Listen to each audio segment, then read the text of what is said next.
Alors au tout début, nous avons commencé par travailler sur Scratch et Camel, qui sont des logiciels informatiques. On a fait du langage binaire, des sens branchés et débranchés, Et appris à créer des algorithmes. Nous avons programmé des robots au début d'année. Et ensuite, on a travaillé sur un logiciel qui s'appelle Scratch.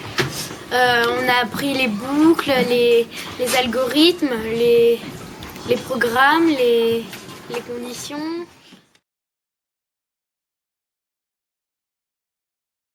On a travaillé avec des robots, des Timio. on a codé et décodé grâce au langage binaire. Avec des cartes, un jeu de cartes, on a fait les variables et les conditions. Et dans la cour, on a fait un jeu d'algorithmes avec des cerceaux.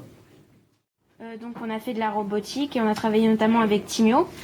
Et donc Timio il a plusieurs modes. Donc en mode rouge, il s'appelle le peureux parce qu'il quand ses capteurs fait quelque chose, il recule et il a peur, quoi. En mode bleu foncé, il tourne sur lui-même en changeant de couleur et il répond au claquement de main. Donc 1 il tourne et 2 il avance. Le vert, il suit tout ce qu'il capte. Il suit la piste noire et s'il trouve pas de piste noire, il tourne sur lui-même jusqu'à trouver une piste noire.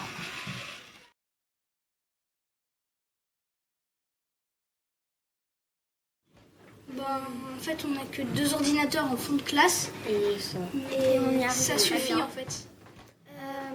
On fait des groupes. On passe en groupe des fois de 2 ou 3. on a fait des jeux où il fallait, par exemple, il y avait une licorne et la licorne devait manger des donuts. D'autres jeux où il fallait esquiver des bananes.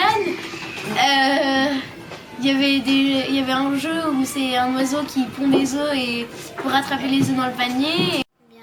Avec tout ce qu'on a fait en classe sur les ordinateurs et en Scratch, j'ai pu réaliser mon propre jeu chez moi. Donc il y a des variables, il y a des boucles, il y a des clones, il y a un score, il y a un chronomètre.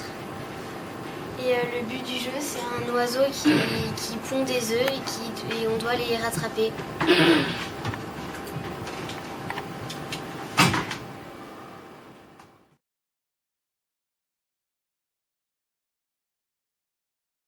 Moi j'ai adoré en tout cas parce qu'on nous donnait des petits défis à réaliser et à la fin ça avait créé un jeu assez évolué, quoi.